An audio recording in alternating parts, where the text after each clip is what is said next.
Assalamualaikum warahmatullahi wabarakatuh. Perkenalkan, saya Yose Arbadani dengan NIM 18053021, jurusan Pendidikan Ekonomi. Hari ini saya akan mengerjakan tugas dari media pembelajaran ekonomi dengan tema praktik mengajar untuk media grafis. Dalam hal ini saya akan mengajarkan materi tentang persamaan dasar akuntansi. Baik. Persamaan dasar akuntansi adalah pondasi untuk semua sistem akuntansi. Faktanya, seluruh konsep dan kerangka akuntansi didasarkan pada persamaan dasar akuntansi. Persamaan dasar akuntansi menyamakan aset perusahaan dengan kewajiban dan ekuitasnya. Ini menunjukkan semua aset perusahaan diperoleh baik pendanaan dari utang atau ekuitas. Misalnya, ketika sebuah perusahaan baru dibangun, aset pertama yang dibeli berasal dari dana yang diterima dari investor atau dari pinjaman atau utang. Dengan demikian, semua aset perusahaan yang berasal dari kreditor atau investor disebut sebagai kewajiban dan ekuitas. Jika digambarkan dengan rumus, formulasinya adalah sebagai berikut. Aset sama dengan kewajiban ditambah ekuitas. Seperti yang kita lihat, sisi aset setara dengan jumlah kewajiban dan ekuitas pemilik. Ini masuk akal jika kita berpikir bahwa kewajiban dan ekuitas itu pada dasarnya hanya sumber pendanaan bagi perusahaan untuk membeli aset. Persamaan ini umumnya ditulis dengan posisi kewajiban yang ditempatkan terlebih dahulu sebelum ekuitas pemilik. Karena utang terhadap kreditor harus dilunasi terlebih dahulu sebelum investor ketika perusahaan mengalami kebangkrutan. Dengan kata lain, kewajiban dianggap lebih lancar atau liquid daripada ekuitas. Jika kita menggambarkannya dalam bentuk formulasi, jika kita meletakkan sisi aset di sebelah kiri, maka sisi kewajiban dan ekuitas itu akan berada di sisi sebelah kanan. Intinya, kedua bagian itu harus selalu seimbang. Baik, berikutnya yaitu komponen-komponen dalam persamaan dasar akuntansi.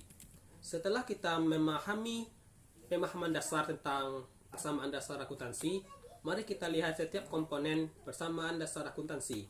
Yang dimulai dari aset. Aset adalah sumber daya yang dimiliki atau dikendalikan oleh perusahaan untuk digunakan manfaatnya di masa depan. Beberapa aset bersifat tangible atau berwujud seperti kas, dan ada juga yang bersifat intangible atau tidak berwujud seperti goodwill, nama baik, atau hak cipta. Berikut beberapa contoh aset. Aset lancar terdiri dari kas, piutang, biaya dibayar di muka. Aset tetap seperti kendaraan, bangunan. Aset tidak berwujud seperti goodwill, hak cipta, atau hak paten. Yang kedua, kewajiban atau liabilitas. Kewajiban atau biasa disebut dengan istilah liabilitas adalah sejumlah dana yang perusahaan pinjam dari pihak lain atau kreditur dan harus dilunasi sesuai dengan waktu yang sudah disepakati. Bentuk kewajiban yang umum adalah utang. Utang merupakan kebalikan dari piutang. Ketika sebuah perusahaan membeli barang atau jasa dari perusahaan lain secara kredit, utang dicatat untuk menunjukkan bahwa perusahaan berjanji untuk membayar di kemudian hari. Berikut beberapa contoh dari akun kewajiban yang paling umum seperti utang jangka pendek, yaitu utang yang perlu dilunasi dalam waktu kurang dari 1 tahun. Contohnya seperti utang dagang, utang bank, utang gaji, utang pajak, dan utang lainnya. Kemudian utang jangka panjang, yaitu merupakan utang yang berjangka lebih dari 1 tahun, yaitu seperti utang obligasi. Baik, yang ketiga, ekuitas. Ekuitas merupakan bagian dari aset perusahaan yang dimiliki oleh pemegang saham atau pihak ketiga. Pemilik dapat meningkatkan bagian kepemilikan mereka dengan menginvestasikan dana kepada perusahaan atau mengurangi ekuitas dengan menarik dana perusahaan atau prive. Seperti yang dapat kita gambarkan, ekuitas itu merupakan modal. Modal merupakan hak yang dimiliki oleh pemilik pertama kali dalam ketika membangun perusahaan. Biasanya modal ini disejajarkan dengan kewajiban dan digabungkan sehingga dapat menjadi aset. Contoh beberapa modal umum yang dapat dimiliki seperti modal saham, penarikan pemilik atau prive, laba ditahan, saham biasa, dan lainnya. Baik, saat ini kita akan memasuki contoh persamaan dasar akuntansi, biar kita bisa lebih memiliki pemahaman akan persamaan dasar akuntansi.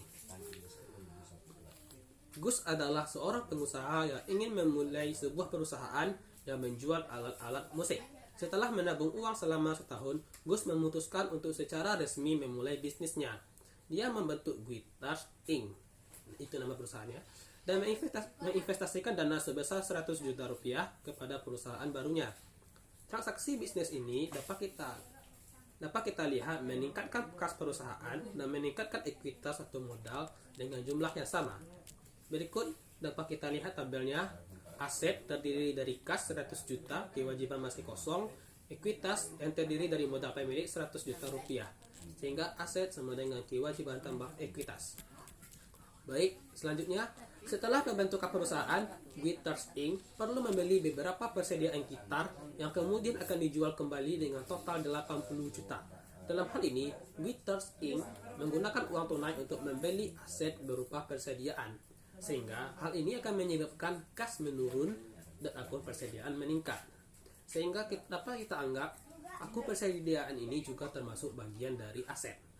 Baik, kita lihat ke tabelnya.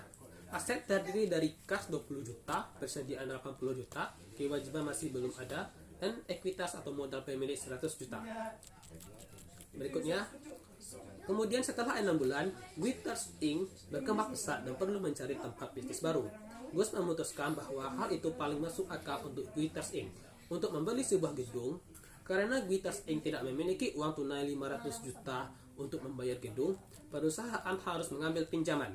Guitars Inc. membeli gedung seharga 500 juta rupiah dengan membayar 10 juta tunai dan meminjam kepada bank sebesar sisanya 490 juta. Transaksi bisnis ini dapat kita lihat mengakibatkan kas menurun sebesar 10 juta. Kemudian aset bertambah berupa gedung yang bernilai 500 juta dan meningkatkan kewajiban atau utang dengan pinjaman bank sebesar 490 juta. Baik, jika kita melihat dari tabel berikut, aset kas 10 juta, persediaan 80 juta, dan gedung senilai 500 juta. Mengapa kas mengalami pengurangan?